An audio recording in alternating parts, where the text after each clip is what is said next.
이 5장은 크게 무리가 안 되실 분들이 있는 반면에 또 그렇지 않은 분들도 있고 주요 사항 위주로 조금 살펴보면서 넘어가겠습니다. CCNA 자격증도 갖고 계시고 계속 강의를 하신 분들은 사실 이 세션은 조금 쉬고 계셔도 좋을 것 같습니다. 총 한 6개의 섹션으로 이루어져 있어서 지금 화면에 형광펜 처리한 것과 같이 그런 키워드들, 핵심적인 개념들을 소개를 하고 있어요.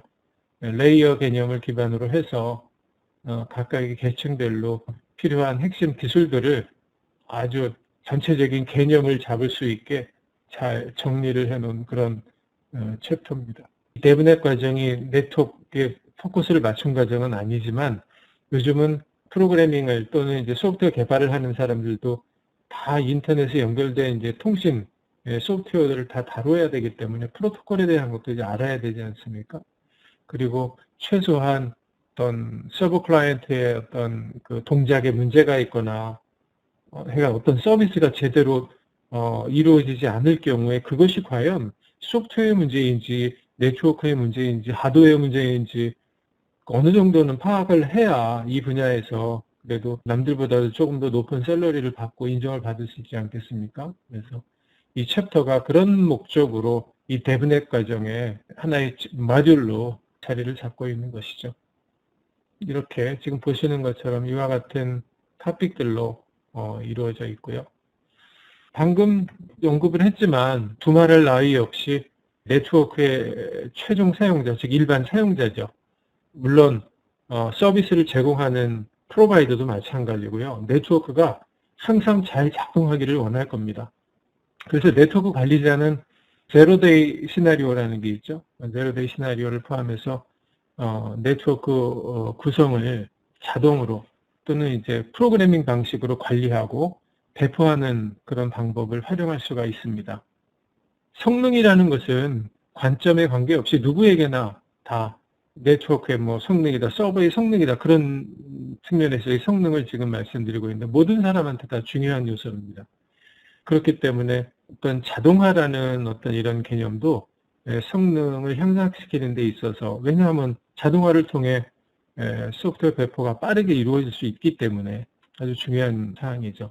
그 네트워크 연결성 문제를 해결하는 방법을 우리가 어떤 사람이 안다라는 것은 개발자나 방금 얘기했듯이 관리자 모두에게 중요하기 때문에 신속하게 해결해야 되겠습니다. 그렇기 때문에 이 챕터에서 여러 가지 개념을 하나하나 소개를 해주고, 제일 처음에 나오는 게 네트워크가 무엇인가라는 것에서부터 시작이 됐는데, 시작을 하고 있는데요. 여기 이더넷이라든지 와이어리스라든지 이런 거 나오는 거는 지금은 요즘과 같은 시대에는 거의 상식적인 용어가 됐기 때문에 다들 아실 것 같고요. 프로토콜 수트라는 게 있죠. 여러 가지 프로토콜을 모아놓은 프로토콜 제품군이라고 할까요? 프로토콜 군 이렇게 얘기도 하고, 네트워크 통신 서비스를 제공하기 위해서 이제 함께 작동하는 그런 프로토콜들의 이제 집합이죠. 그래서 대표적으로 TCP/IP다, OSI. OSI는 사실 ISO의 그 세븐 레이어드 아키텍처를 이르는 말로 사실 실제로 OSI 이 모델 기반으로 뭔가 디바이스를 만들다거나 그런 건 아니고 어떤 표준화의 개념으로 우리가 사용을 하고 있는 거고, 그것이 실제로 구현이 되는 게 이제 TCP/IP 모델이 되겠죠. 그 외에도 오래전부터 애플톡이나 노블 넷웨어 이런 것들이 언급이 되고 있습니다. 지금 화면에서 보시는 그림이 그 방금 살펴본 OSI 모델과 TCP/IP 모델에 대한 대비를, 대조를 하고 있습니다. 하나는 이제 7개의 계층을 가지고 있고, 또 다른 하나는 이제 4계층, 4레이어드 아키텍처를 가지고 있는데, 7계층 구조와 4계층 구조의 각각의 계층이 어떻게 매칭이 되고 어떤 계층들은 머지가 되고 있는지 이런 것들을 유념해서 이제 살펴보시면 될 것 같고요. 각각의 계층별로 어떤 기능을 또는 역할을 담당하고 있는가, 이런 것들을 이제 잘 정리해서 알고 계셔야 됩니다. OSI 계층에서 이제 통신에 대한 슬라이드가 되겠는데요. 여기서 이제 데이터 조각이라는 개념이 나오는데, 우리는 이거를 이쪽 분야에서는 이제 PDU라는 전문 용어, 즉 프로토콜 데이터 유닛이죠. 얘기해요. 각 계층별로 PDU를 부르는 이름이 이제 달라서 2계층에서는 프레임이다, 3계층에서는 패킷, 여기서 패킷이라는 거는 협의의 의미, 패킷을 그냥 정해진 크기의, 고정된 크기의 데이터 유닛을 부르는 말이 광의의 의미에서는 이제 패킷인데, TCP/IP 모델에서 3계층 PDU를 부르는 말로 패킷, 더 정확하게는 이제 IP 패킷이라고 부르죠. 아니면 이제 IP 데이터그램이라는 말을 PDU를 칭하는 용어로 사용을 하고 있고, 그 바로 위에 있는 또 레이어 4, 트랜스포트 레이어에서는 세그먼트라는 것을 이제 PDU 이름으로 사용을 하고 있습니다. 그러니까 기본적으로 이러한 PDU라는 포맷을 만들어서 그 안에 전송하고자 하는 데이터를 집어넣는, 다시 말하면 인캡슐레이션, 캡슐화하는 거죠. 네트워크에서 메시지를 보낼 때 이러한 캡슐화 프로세스는 위에서 아래로, 그 다음에 수신 장치 쪽에서는 역으로, 아래에서 이제 위로 이루어지는 그런 과정을 거치고 있습니다. 지금 슬라이드에서는 이제 각 계층에서 데이터 캡슐화 하는 것을 개념적으로 보여주고 있고요. 상위 계층으로부터 받은 PDU의 자기라는 게 이제 각 계층 고유의 어떤 헤더, 이 계층의 경우에는 이 계층 프로토콜에 따라서 헤더와 트레일러를 이제 함께 붙이는 그런 식으로 데이터 캡슐화가 이루어져 있습니다. 이렇게 데이터 전송 프로세스를 계층화할 때의 이점은 그러면 무엇일까라는 것 또한 함께 취하고 있어야 되는데, 이 구현이라는 것이 추상화되어 있다라는 거죠. 다시 말하면 각 계층에 대해 서로 다른 프로토콜을 개발하고 필요에 따라서는 이제 교환을 할 수도 있습니다. 프로토콜이 윗계층에서 기대하는 기능을 제공하는 한 이런 구현은 추상화되어서 다른 계층에 숨길 수 있다. 말이 좀 어려운 것 같은데 결국 이제 모듈화가 되어 있어서 다른 측면에서 얘기하면 어떤 특정 계층의 문제는 해당 계층에 한정이 된다. 그렇게도 얘기를 할 수 있겠습니다. 그다음에 일반적으로 이제 애플리케이션은 일련의 프로토콜을 사용해서 한 호스트에서 다른 호스트로 데이터를 보내는 것이죠. 그래서 계층을 내려가면서 전송 호스트의 이제 맨 윗계층에서 맨 아랫계층으로 이동한 다음 이제 수신 계층에서는 다시 그 역의 과정이 이루어진다라는 것을 간략하게 소개를 하고 있고요. 핵심적인 사항 조금만 언급하고 넘어가자면, 먼저 이제 물리 계층이라는 것이 실제 빗 스트림을 전송하고 수신하는 그런 역할을 담당하는 거죠. 그래서 이 계층에서 데이터는 이제 실제로 전기 신호, 무선, 전파 신호, 아니면 광 신호 이렇게 변환이 되는 거죠. 그리고 이제 그렇기 때문에 이 물리 계층의 어떤 스페시피케이션이라는 거는 전압 레벨이라든지 물리적인 데이터의 속도라든지 신호를 변조하는 방식, 그다음에 뭐 케이블 커넥터 핀의 어떤 레이아웃, 케이블 사양 이런 것들을 이제 정의를 하는 계층이 되겠습니다. 이더넷이나 뭐 광범위하게서는 블루투스, USB, 물리 계층에 대한 사양이 있는 이제 프로토콜의 예가 되겠습니다. 그다음에 데이터 링크 계층으로 되어 있는데 두 번째 계층이죠. 동일한 네트워크에서 네트워크 인터페이스 카드하고 또 다른 네트워크 인터페이스 카드, 직접 연결된 이웃하는 두 개의 노드 간의 통신을 제공하는 그런 계층이죠.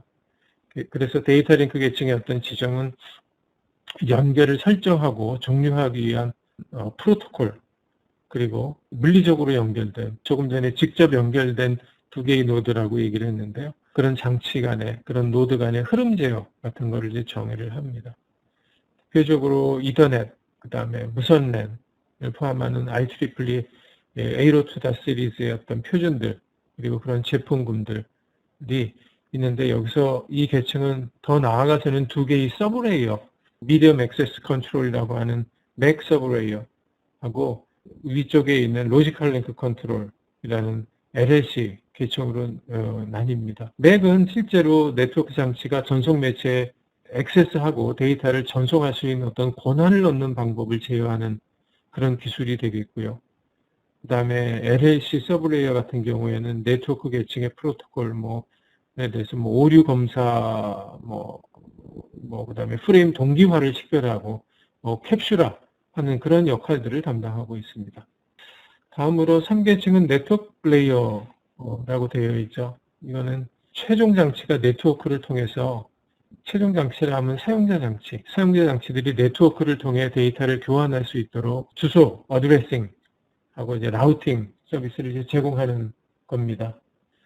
전송 계층 트랜스포트 레이어라고 되어 있는데 이거는 이제 최종 장치 간의 개별적인 통신을 위해서 데이터를 분할하거나 전송하고 재구성하는 서비스를 정의합니다.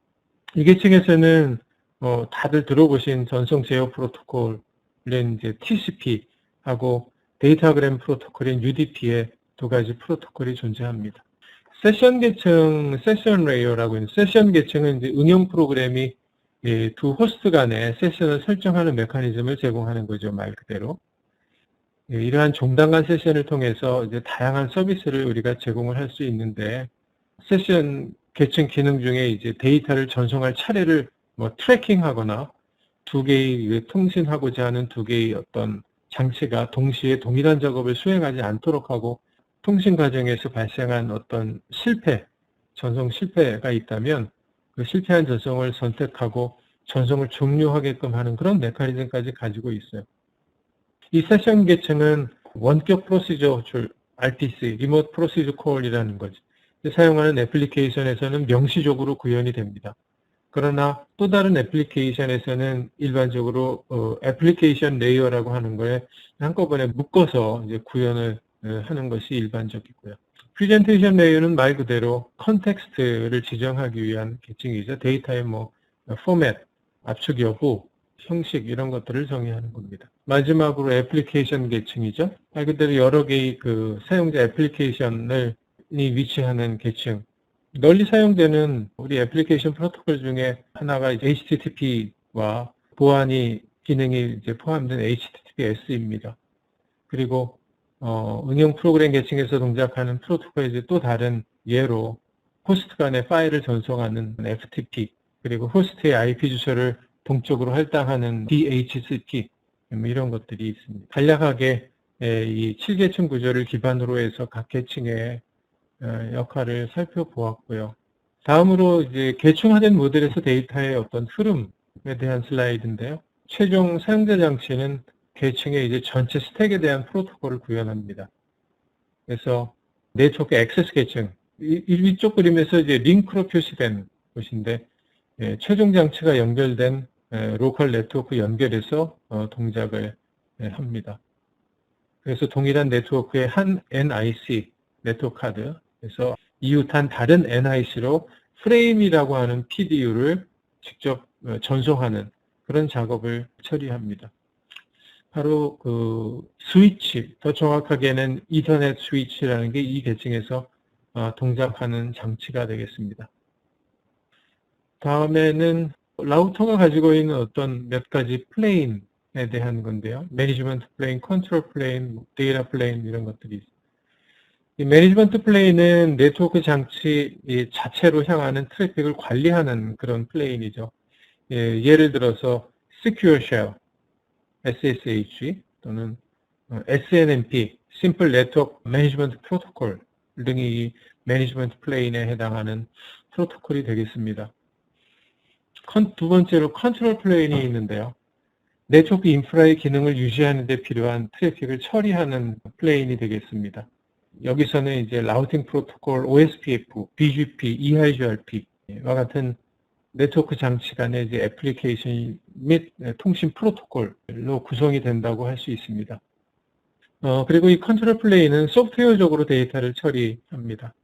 세 번째로 데이터 플레인이 나와 있는데 이게 컨트롤 플레인으로부터의 정보를 사용해서 하드웨어적으로 패킷의 어떤 이동을 담당하는, 패킷의 전달을 담당하는 포워딩 플레인이라고 얘기를 하고 있어요. 여기서는 컨트롤 플레인이 소프트웨어적으로 데이터를 처리하는 것과는 반대로 하드웨어적으로 실제 데이터를 처리하는 플레인이 되겠습니다. 그 다음에는 네트워크 인터페이스 계층으로 되어 있는데요. 여기서는 어떤 작은 이제 물리적 영역 내에서 서로 연결된 호스트 디바이스나 네트워킹 디바이스가 랜을 형성하는 그런 계층이 되겠습니다. 네트워크의 규모에 따라서 랜이라는 것과 광역, 넓은 범위에서 랜을 연결하는 네트워크 장치들이 이제 와이드 에러 네트워크 뭐 이런 것이 형성되고 있다는 게 이제 그림과 함께 간략하게 개념적으로 소개가 되고 있고요. 그 다음에 이더넷 기술에 대해서 학생들과의 어떤 이제 수업에 있어서는 이 부분부터는 매우 중요한 내용들이 나오고 있기 때문에 그래도 강조해서 아니면 이제 별도의 또 다른 이제 과목으로 강의를 할 필요가 있겠습니다. 적어도 이더넷 프레임의 구조라든지 IP 패킷, IP 데이터그램의 헤더 구조, TCP, UDP 세그먼트들의 헤더 구조들은 이쪽 분야를 하고 있는 사람의 경우에는 외우려고 해서 외우는 게 아니라 당연히 알고 있어야 하는 이제 그런 내용들이기 때문에 그만큼 중요하다라는 거죠.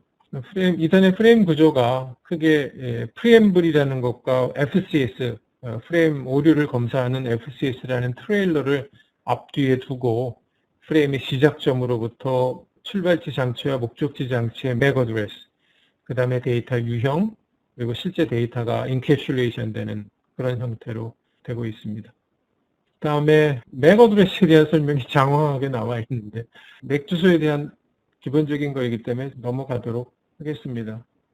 다만 이쪽에 보시면 조금 더 맥 어드레스에 대한 부가 설명이 더 나와 있는데요. 네트워크 인터페이스 카드, 즉 다시 말하면 우리가 흔히 실제 제대로 된 전문적인 용어는 아니지만 랜 카드라고 흔히 얘기하는, 사실 네트워크 인터페이스 카드가 정식 용어인데 그 카드 안에 롬 내에 구워진 주소가 이 맥 주소죠. 방금 제가 이제 구워졌다, bound in 어드레스다 그래서 BIA라고도 이제 하고 있습니다. 맥 어드레스는 이제 총 48비트로 이루어져서 16진수로 앞에 이제 전반에 24비트가 Organizational Unit, Identifier, 그래서 OUI라는 네트워크 인터페이스 카드의 제조업체를 식별하는 그런 파트가 있고, 뒤에 이제 24비트, 후반부의 24비트는 공급업체가 할당하는 이제 스테이션 주소가 되겠죠. 표기법이 점으로 구분해서 표현하는 방법, 콜론으로 구분하는 방법, 대시를 구분하는 방법, 여러 가지 방법이 이제 혼용이 되고 있습니다. 그리고 맥 주소는 아래 나와 있는 것처럼 세 가지, 통신을 하는 데 있어서 세 가지 유형이 포함이 되고 있어요. 유니캐스트, 브로드캐스트, 멀티. 그 다음에 스위칭에 대한 개념이 나와 있는데요.